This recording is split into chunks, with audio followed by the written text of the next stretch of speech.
So, as most of you know, I'm a big fan of books and movies and games. And one of the funniest sort of what they call a trope in works of culture, like movies, books, or games, is when they have the little unsuspecting person suddenly morph into this crazy, awesome, expert fighter.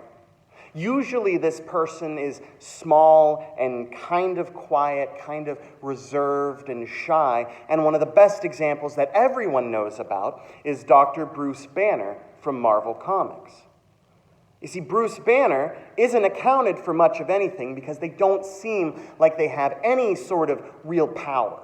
I mean, Banner's smart, don't get me wrong, but oftentimes he's portrayed as very weak-willed, very small, very skinny, nerdy, not able to do anything. They seem weak, and they seem like they're nothing. And yet, usually, sometimes it's for comedic effect, sometimes it's for dramatic effect. These people transform, and in the case of Dr. Bruce Banner, it's very literal, and they become a powerhouse. Deep inside of Bruce Banner lurks one of the strongest Marvel characters ever created, the Incredible Hulk. Small, timid Bruce Banner becomes this giant source of power. But to look at him, you wouldn't necessarily get that. You wouldn't actually see that at first, because what you would see is a doctor who's really smart, has a PhD, and all of these things. But you wouldn't count him as much. See, all of this, of course, plays into a notion that we're taught as children we should never do, which is you cannot judge a book by its cover. The idea is incredibly simple, that when you're in the library, when you're in the bookstore, when you're looking at these things and you see a book, you cannot tell if it is a good book or a bad book until you actually get to know what's on the inside of that book. And this is a lesson that is taught to children because, well, we don't want people to make assumptions of other people. So we teach this lesson to children and say, can't judge a book by its cover because you don't know what's on the inside of the person. You can't judge something based on outward appearance. Big and muscular doesn't necessarily mean strong, just like small and quiet doesn't necessarily mean weak. It's what's on the inside of a person that makes a person who they are. That's where true beauty is. That's where true strength is. And this is the obvious point of the Old Testament reading today. God was done with Saul being king. If you remember, God had even told Samuel, look, they don't really want a king. But see, the Israelite people wanted to have a king. And they wanted to have a king because they wanted to be like every other nation on the earth. And God says, that's a terrible idea.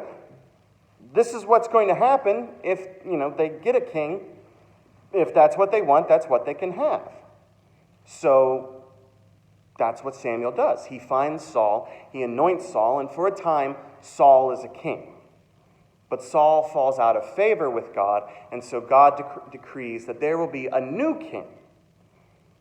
This meant, however, that Samuel would have to go about and do something behind the monarchy's back and literally anoint a new king. So Samuel would have to commit some light treason in order to get this done. And God, of course, tells Samuel, don't worry about it. It's fine. And of course God would say that. It makes total and perfect sense that God would tell Samuel that. Don't worry, because of course we know God has a plan for everyone. God has a plan. And that's how things work, according to God's plan. So he says, Samuel, I want you to go to Bethlehem. You're going to meet a guy named Jesse. You're going to sanctify him and his family, and one of his sons is going to be the new king. So there are pleasantries to be had. Samuel is nervous. Jesse is nervous because, again, Samuel does still represent and work for the monarchy. And so when people see Samuel for the first time, they get a little bit nervous of Samuel. because they're looking at who he is and what he has done and what he represents, and that sets people a little bit on edge. Finally, Samuel sits down with Jesse and his sons, and Samuel sees the oldest son and starts swooning. Good height, handsome, muscular, nice build. This has to be God's chosen. This is the guy that I would trust running into battle behind because of how big and burly and strong he is. And yet God tells Samuel to stop. God says, chill out, Samuel. Because God isn't looking at what's on the outside. God isn't interested in all of that things. Logic would dictate that if God was going to choose anyone to be king, if he was going to create a new monarchy, he would pick the oldest, because that's how monarchies work. The oldest heir, typically the oldest male son, is the one who becomes king. And yet God says no. And this whole comedy of errors continues until God passes on each one of Jesse's sons. So Samuel is understandably distraught. Samuel is upset and frustrated because he doesn't understand how this could be happening. He says, look, you brought me here. You told me to commit some light treason. I'm going to commit the light treason. There's something else going on here, isn't there? Because Samuel knows that God can be trusted. Even though things seem to be illogical to Samuel, he knows he can still trust God. And it's then that we find out that Jesse didn't bother to bring all of his family around. And it wasn't necessarily a terrible mistake, because his youngest son, David, was out in the fields with the sheep. It's not that Jesse was ignoring David. No, see, it's that David, being the youngest, was not super important in the family. David, being the youngest, still had a job that he had to do, and the job that he had to do was to be with the sheep. And so he brings him in. He's a handsome enough kid, ruddy, nice eyes, pleasant to look at, young, nice build, athletic, looks scrappy, has to be scrappy, because if you're going to be a shepherd, you have to be able to protect your sheep, right? Possibly he smells a little bit because, again, he was just with the sheep, and we know that sheep are kind of gross. All in all, truth be told, David, he's just not that special. The youngest kid, little smelly, nice looking, but I mean, he's no George Clooney. But it was never about what he looked like. It was never about any of that. It was about who is chosen by God. God looking at the inner qualities of a person. Because that's what makes a person special. That's what makes a person who they are. You're right, you can't judge a book by its cover. And that's a lesson. That's a lesson that we need to learn. And it makes us feel good, like we know there is the secret side to us. And we know that everyone else knows this lesson, not to judge people based on what they appear. We take that to heart because we're more than the sum of what we are. I'm wearing this robe, I'm wearing this stole, and it's a part of me, but that's not just who I am. Just like right now, you could be hanging out in your pajamas, having a cup of coffee, things like that. You're more than just that. I know that you're more than just that. But the world doesn't necessarily jive with that, does it? In our New Testament reading today, we see judgment. See, there's a blind man, and because he's blind, everyone assumes that he sinned. When something terrible happens to someone, it is because they have done something wrong. They have sinned. After all, blindness is a curse. That's what the theology was at the time. If you get sick, you did something wrong. It's your fault.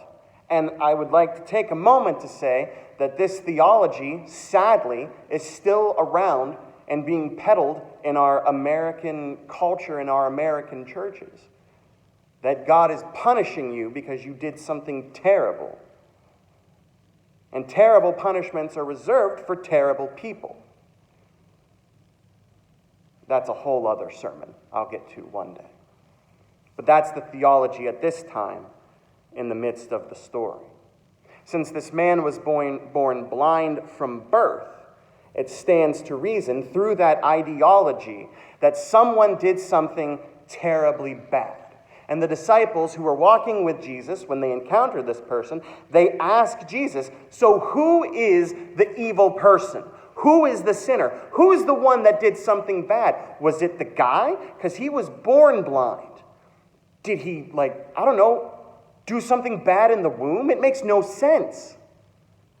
But was it the parents? Was it the mom? Did the mom do something? Did she not keep kosher during pregnancy? Is that what this is all about? Was it the dad? Did he look at a woman with lustful intent? Is that what happened? Because someone had to do something. Because obviously God is just a harsh, mean, capricious person who will strike people down with disease and sickness if they do something wrong. And Jesus says, no. That's wrong. See, the disciples start labeling this man as a sinner. They label his family as a sinner. But they're only looking at the outside. They're not looking at the inside. They're not looking at what's on the inside of the person. And Jesus tells them, nobody sinned. This is happening so that God's glory can be revealed. I want you to stop and think about that for a moment, given the current situation that we find ourselves in. Because there are a lot of people out there talking, this is God's wrath, this is God's punishment. I want you to put all that aside for right now. And I want you to think about what we can do instead. How can God's glory be revealed in our situation? See, we see this and we assume, people are doing bad things and they're getting punished for that. But the real question is the one Jesus says, the one Jesus asks. How can God be glorified in this? See, people are labeling what's going on just like people are labeling people right now. People label people in general. That's the fat kid, that's the skinny kid, that's the gay kid, that's the trans kid.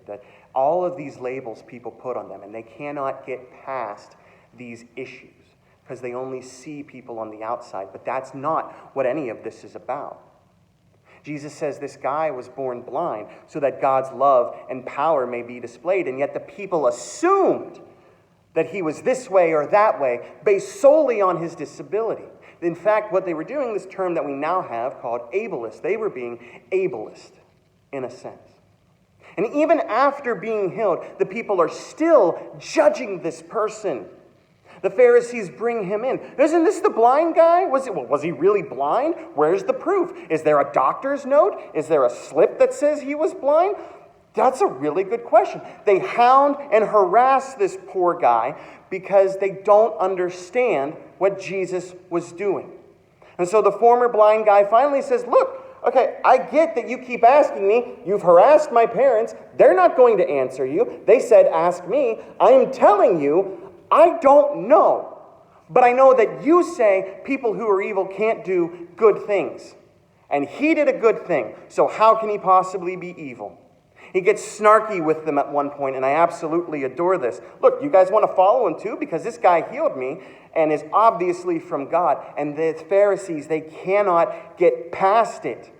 They just keep labeling this man a sinner and degrading him and beating him down verbally for it. And they want to label him because they want to control him. Think about it. Too often we are defined by our labels. Hi, Christy. Good morning. Welcome. Sorry, I just saw that. Too often we are defined by our labels, and we define people by our labels. We have what society puts on us. And if you think I'm wrong, the craziest thing I have ever seen is this thing called dude wipes. Okay? See, some men need to clean their face. Obviously, all men need to clean their face. But you can't use the same wet wipes as women, because that's for women. So there are literally these special packets of wipes that you can buy that are dude wipes or man wipes. Because you have to use the manly ones or you're not manly, I guess. I'll tell you one thing right now. If my face is dirty, if my hands are dirty, and I need to clean them, I'm going to grab whatever wipe I can find. I don't care if it smells like pretty pink rose petals. I'm going to do it, and then I'll smell fabulous. And I will gladly do that because I am not going to be restricted by what culture and society say that I should be doing based on my gender.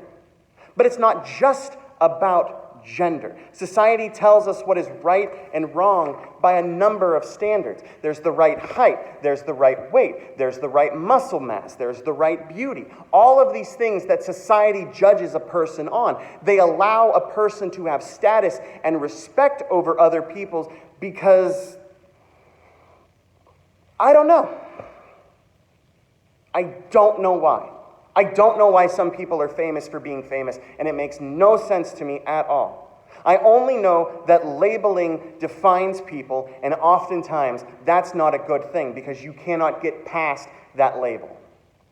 You know, as myself, I never thought that I was tough or manly. I grew up as a big kid. I couldn't fight. I was, kind of shy, kind of quiet. I was never really what you would call a boy's boy. So I had this decision to make when I was a kid. If people were going to laugh at me and try to poke fun at me for being chubby, then I might as well make them laugh with me. And so I became somewhat of a people pleaser, and I became somewhat of a clown and a comedian, because those were the labels that I wanted. I didn't want them to see me and just see the fat kid. I wanted to be the funny fat kid, so they would laugh and think that I had some value to them. Since society gave me those labels, that's what I thought that I had to be. And all the while, I struggled to still do sports. I struggled to do all of these things when all I wanted to do was sit down and read and be quiet. But that's not what little boys are supposed to do. We're made of snips and snails and puppy dog tails. But that's not who I was. And that's not who God made me to be. I never thought very much for an instant in my life that God was going to call me to ordained ministry. I thought I was going to be a famous movie director at one point. I thought I was going to be I thought I was going to be this English teacher in high school, and that some great actor was going to portray me in an Oscar-nominated film at some point. And God said, no, you have something else inside of you that you need to do. And these labels that I was trying to give myself, I had to cast them off and say, okay, God, what do you want me to be? And that should give us hope. You see, each and every one of us gives ourselves labels too. It's not just society putting labels on us. It's us giving ourselves labels. But Jesus sees all past that. Jesus looks into the heart and sees exactly what makes a person, and Jesus would know because Jesus is the one that put it there. What matters is what God says about us. What matters is what God thinks about us. And to God, we're beloved. We are beloved children of the Most High God. We're more than a label that people give us. We're more than a label that we give ourselves. It's the lesson that we're supposed to know, but for some reason we don't live it. The greatest secret in the world that everybody knows. It's a secret to everybody. So stop fussing about your labels. Stop fussing about the labels that you have given yourself. Stop fussing about the labels that society has given to you. And fuss only about one specific label. Beloved child of God. That's it. It's the only label that matters. God is at work in us. God is changing us and shaping us and going through this process of sanctification and transforming us to be more like the people we were meant to be. And it's because we are beloved children of God. My prayer to you, do not believe the haters. Don't be beholden to what others say about you. Be who it is that God has called you to be. Amen.